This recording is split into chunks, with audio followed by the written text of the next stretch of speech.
And we are live. Hi, everybody. Welcome back to another episode of My Kind of Theory. I'm your host, Jamie Shields. For visual description purposes, I am a white male with dark hair, which I thought was pushed up really high and sprayed within an inch of his life. However, I've noticed headphones have knocked it down. I have blue eyes and a short dark beard, and I'm wearing a fluffy jumper because it is freezing in Belfast. I am on episode 5 of this My Kind of Theory, where we're speaking to individuals across the spectrum of neurodiversity with different lived experiences. But this month, we have a very special guest because this month is US Black History Month.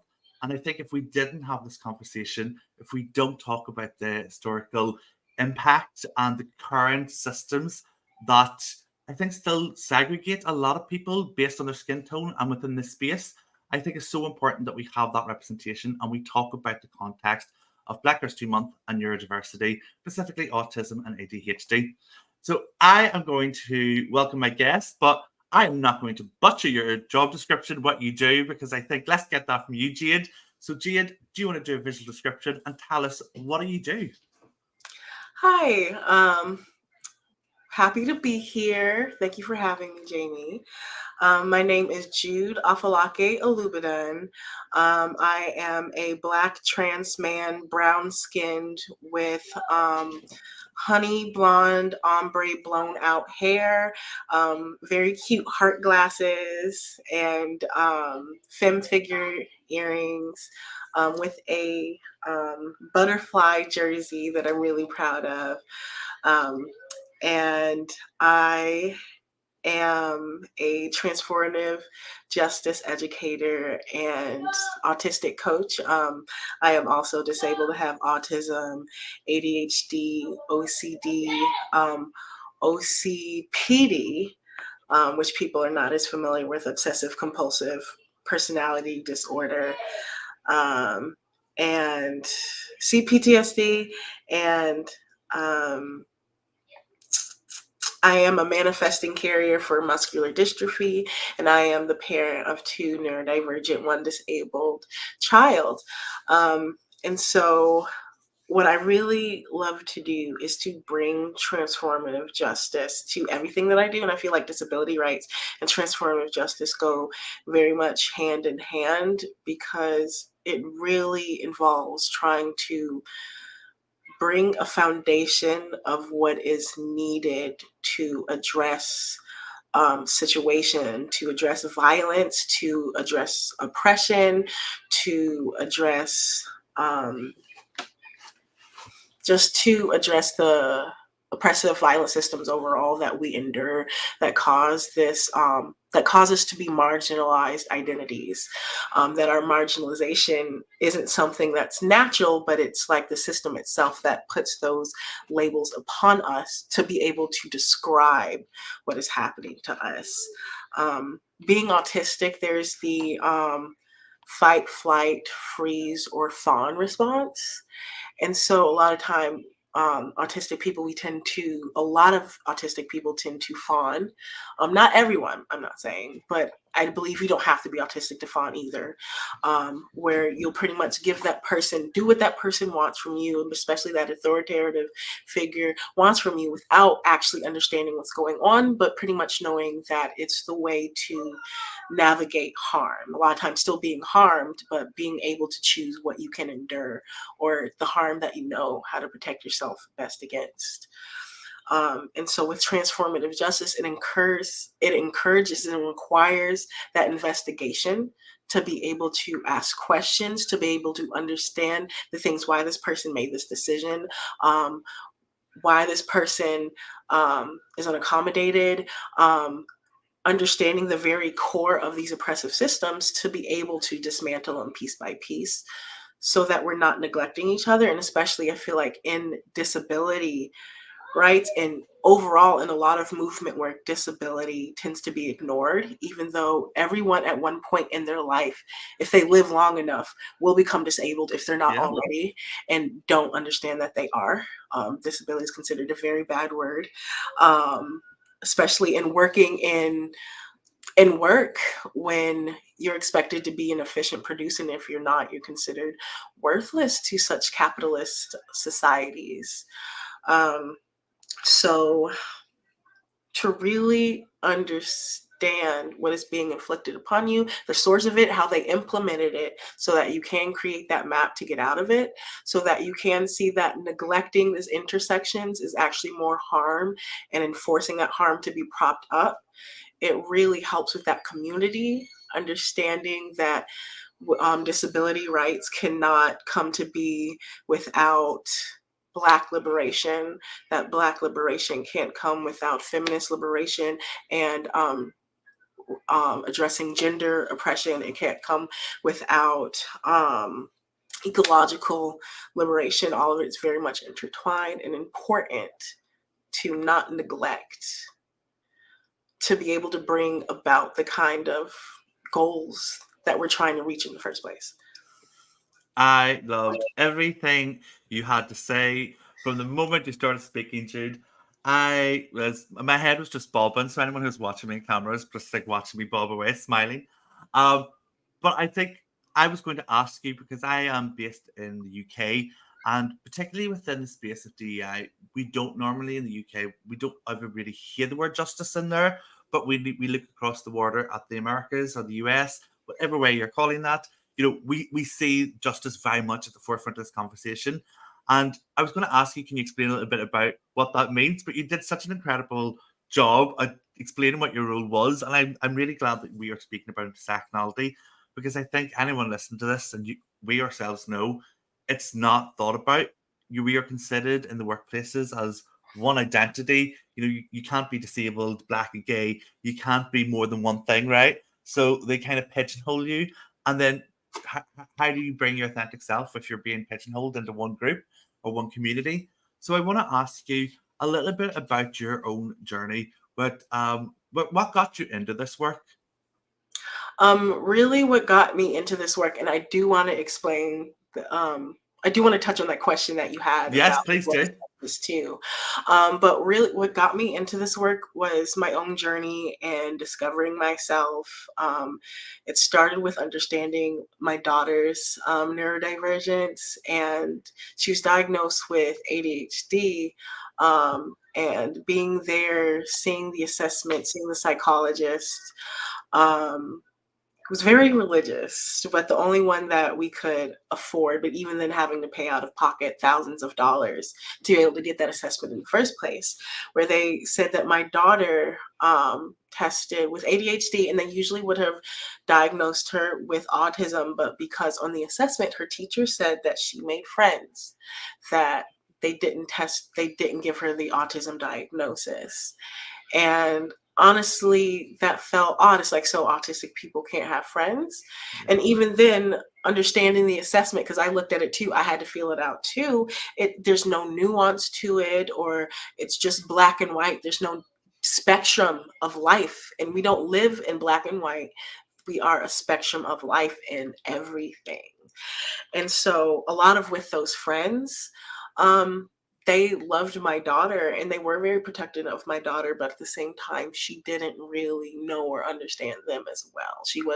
They were in community with her, but a lot of times she didn't know their names, or it was more like a parallel play. But it was beautiful at the same time that those students would take care of her even and play with her in understanding that she was different.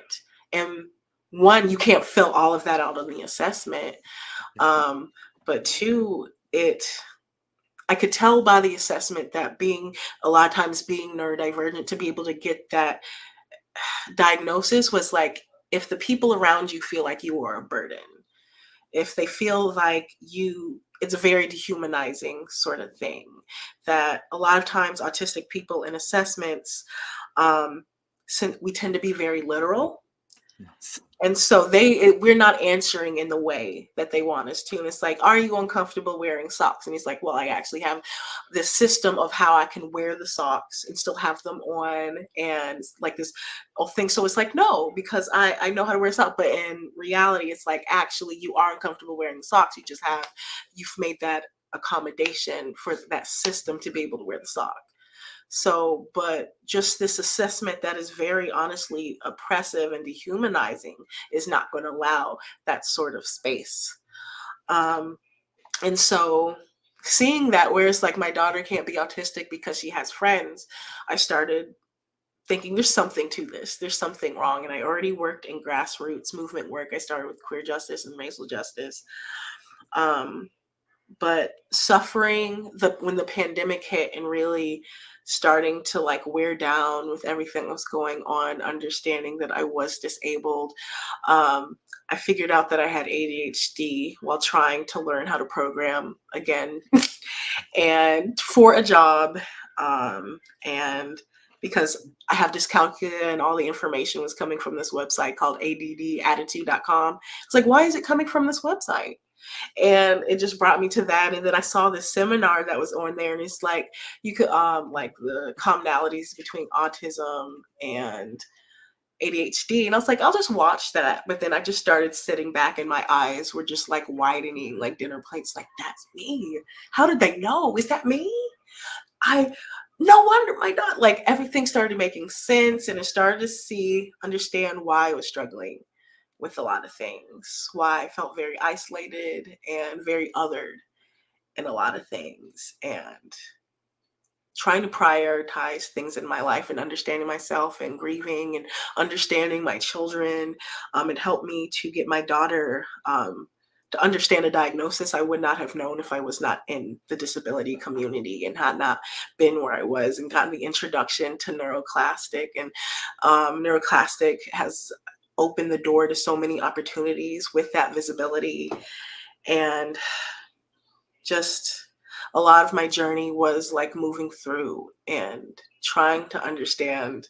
So trying to fight for justice and then understanding justice and then understanding myself within the world around it and within it. And it brought me to this point.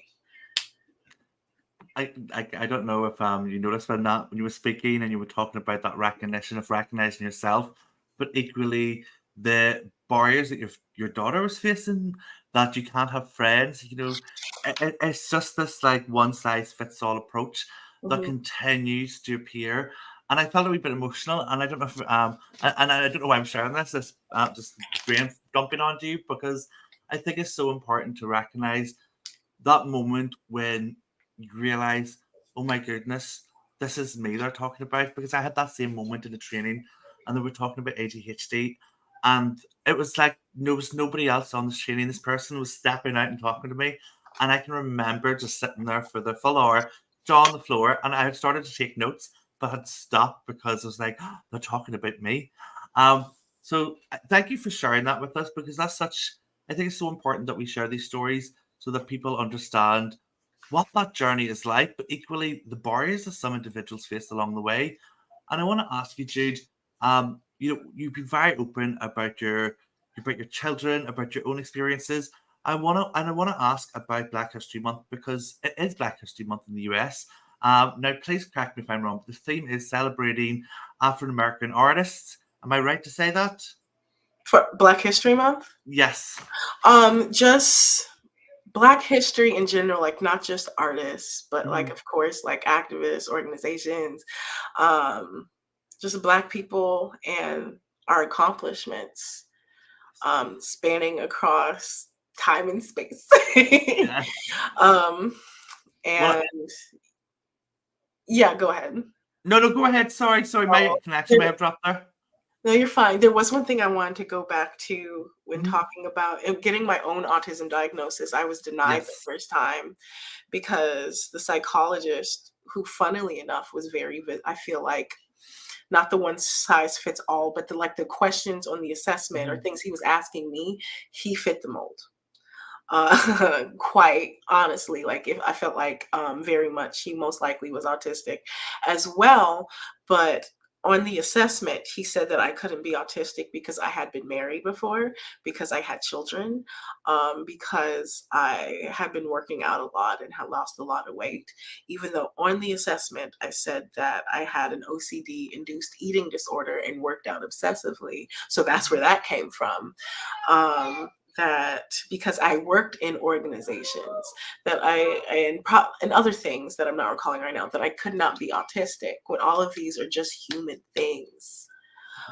He said because I wasn't dragged in there by somebody, like nobody forced me to come in there, that I'm most likely not autistic because I held eye contact for 5 seconds, that I most likely that I couldn't be autistic. And though he didn't give me the diagnosis at the very end, he did admit most likely I was because I took an IQ test. And but then he's like, it wouldn't be a problem for me, so I shouldn't worry about a diagnosis. That it shouldn't affect my life being autistic. And that was one of the scariest moments I ever experienced because also I found out later that he used to be a conversion therapist.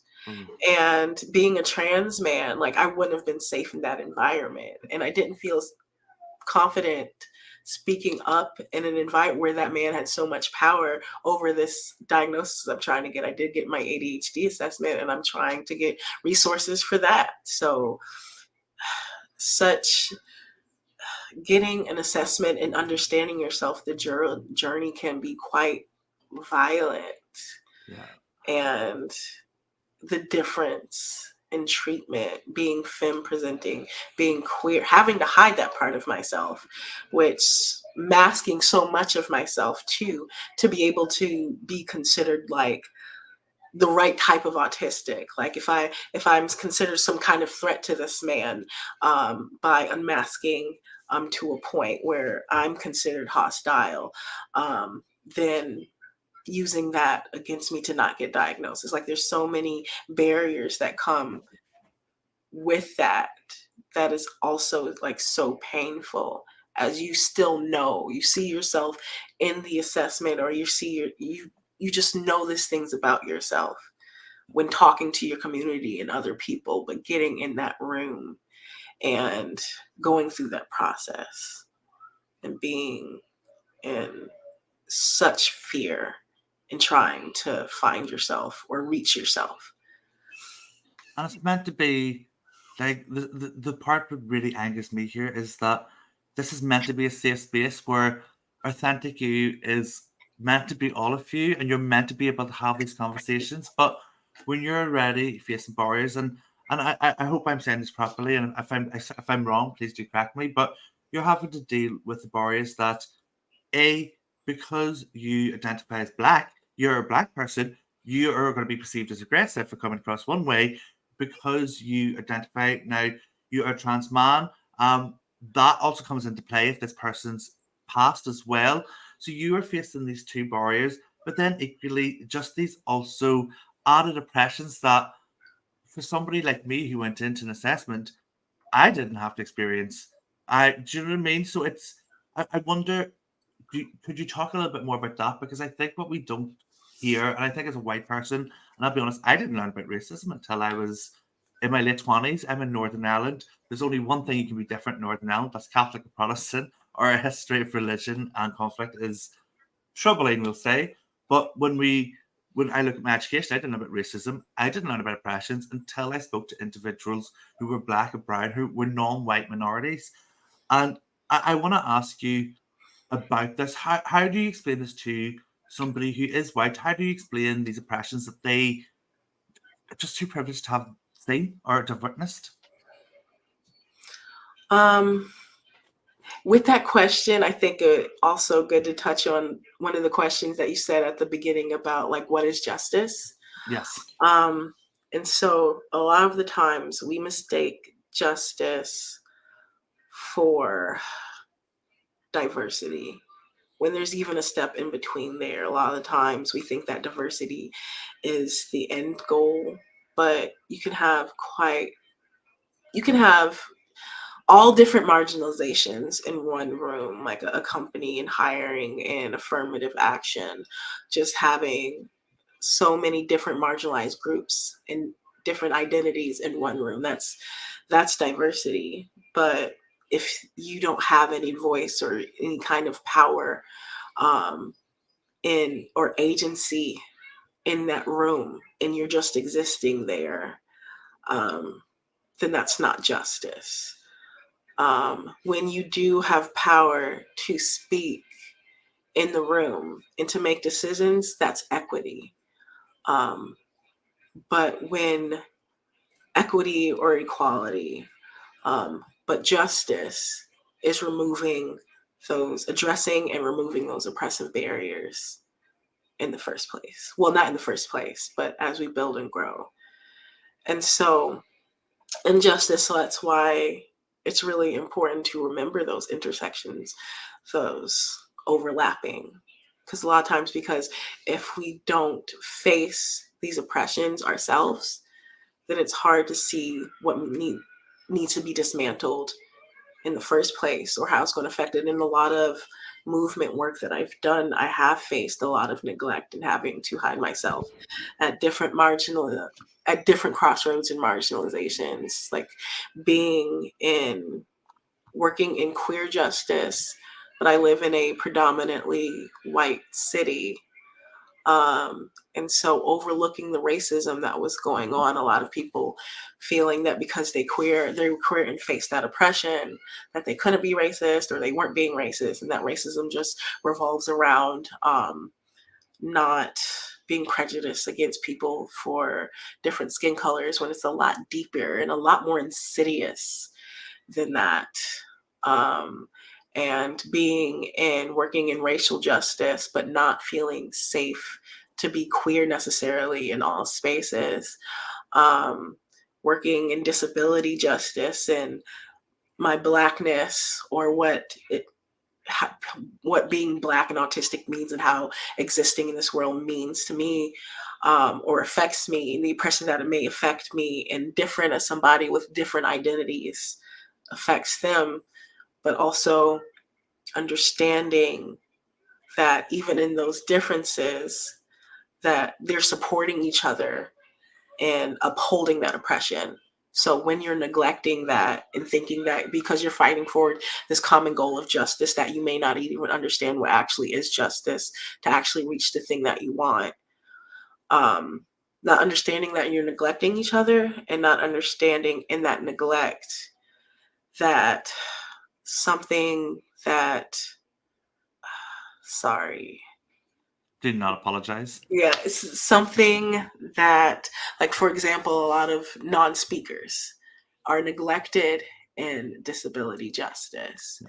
And so in understanding and bringing a voice and communication, which is a deserved human right, to non-speakers, it can help people also too who struggle and don't understand that what their struggle is coming from, and that the accommodation and accessibility that comes from the person that they were neglecting would also be beneficial to them, and understanding how neglecting that communication was also you neglecting yourself. All of it is very much intertwining, but in a lot of movement work, in a lot of existence, because people haven't experienced these oppressions, especially stacked on top of each other, they think that becomes very victimized, or very a blind eye, very much like that's not my problem, or that is not happening at all. And so to be able to move forward towards justice and towards liberation, it's important to operate an intersectionality that is bringing community together. And so right now, there's actually a conversation that's been going on Twitter that I've been chiming in about. It's that in leftist movement talking about that you need to be working out, and you need to be working out. It's my daughter. One moment, Persephone, okay?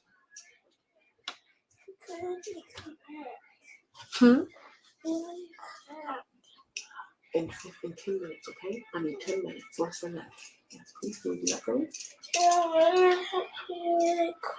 It will be really quick, I promise.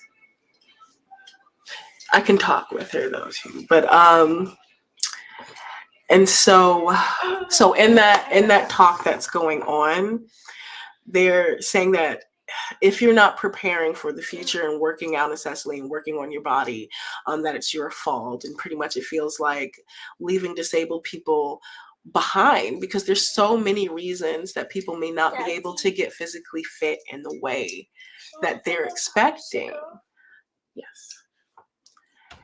And there's somebody made a tweet that we would call the Black Panthers ableist, when a lot of times that's erasing history, because the Black Panthers were involved in 1977, the 26th day occupation of the federal building in San Francisco, and it was called the 504 movement. Mhm. And so they occupied the federal state building, and the Black Panthers helped in accommodating that and helping people who were in wheelchairs, helping them get up to the federal building, supporting them, and providing that accessibility. Members of the Black Panthers were disabled. But now, in talking and not having access to that history, which honestly I do not blame, because it's not taught in schools, it's not taught as common knowledge. Sometimes I do have to check myself, but I'm not angered at ignorance. But disability justice and Blackness go very much hand in hand. And by neglecting one or the other, you're neglecting the people that came before you and what they built that has been like addressed at these intersections, what's needed, and not abandoning each other. I think that's such a powerful reminder as well around, what one person's ableism is to another is another person's reclaiming language. It's another person's history. It's another person's empowerment.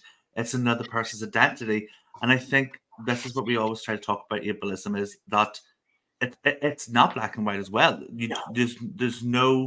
There's no definition. We know ableism. It's when we talk about ableism in the dictionary, it says less favorable treatment of disabled people, and it's very soft, sugar-coated language. And I think is that on purpose because it's so hard to define. And I'm conscious we're down to our last 2 minutes. But I want to say before we kind of close up and find people how they follow you, Jude, I'd want to just say how incredibly informative this has been. I have had many conversations. I've been on many panels. I've sat through many panels. I've been through many events with Black History Month, but I've never had the privilege to ever sit and actually have this raw honesty and one-on-one conversation. So I want to thank you for that. But equally, I'm really keen that people follow you, they connect with you, and they have a way to network with you. So what is the best way for anyone listening to this here to get in touch? And by the way, your LinkedIn has been across the screen at the bottom the whole way through, I hope. Yes. Yes. You can get at me you can email me at judeolubodun@gmail.com, or also I'm very active on Twitter, and my Twitter handle is at the Midnight Gospel, and that's the with 2 E's, like Megan Thee Stallion. Love THEE. Love it. And like before we go, because before we came on live, I was telling you about a conversation I'd seen yesterday when someone had done a post. I didn't give you the full story, but in the last minute, I want you to be able to answer this question. And it is somebody yesterday had said, well, why do we celebrate milestones like Black History Month? Isn't autism about treating everybody the same and giving everybody the same treatment? I'm summarizing off the top of my head, and ADHD and autism is not working right now. But basically, they were trying to almost like tone police the conversation and remove the color. And I want to know your response because I asked you before, can we ask this question because it's so important? So what is your response to those who basically say we don't see color and we don't need moments like this?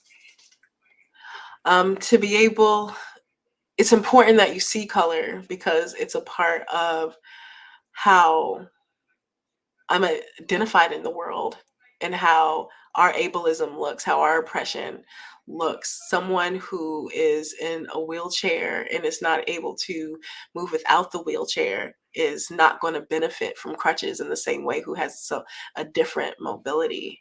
My autism, a lot of the times in diagnosis, you said it looks like very much one size fits all, but in who I look like as a human being is also affected by my culture and affected by how I'm treated and affected by my environment and how my environment has been shaped off of how the marginalization and oppression based about my race. Honestly, I could go all day about understanding the history of race and how it was created, that was created for division. But if you do not understand how it was created in the first place, and just like I see color, and it's like, then you don't see the oppression that I face. And you don't see the identity that I've created beyond that. And that, I think a really good example I like to say is it's like, I treat other people the way that I want to be treated. And it's like the way that you want to be treated necessarily may not be the way that I want to be treated. So you treat other people the way that they want to be treated. And that is justice. We're looking for justice, not just equality. Because we are not all, I feel like we're not all created equal. We're all created differently, but we all have worth as human beings. We were born and that's it. We are not fighting for our worth. We are fighting beyond equality. We are fighting for justice. And that's why it is important that you see color. Absolutely brilliant. And I'm registered blind, and I've learned to see it because 20 years ago, I would have been that person saying, I don't see it. But having had conversations like this, like mic drop. I'm not going to mic drop because I'll make a big thud, but I'll do stimming toy drop. Jude, thank you so much. Everybody, please, if you like this episode, please share it. Please tag some friends. Reach out to Jude with any opportunities or to have a conversation. Jude, I think we'll have you back in the future because I have loved every second of this. Thank you so much for your honesty and just being authentically you and changing the systems that oppress in society. Thank you for having me. Bye, everybody. Until next time. Bye.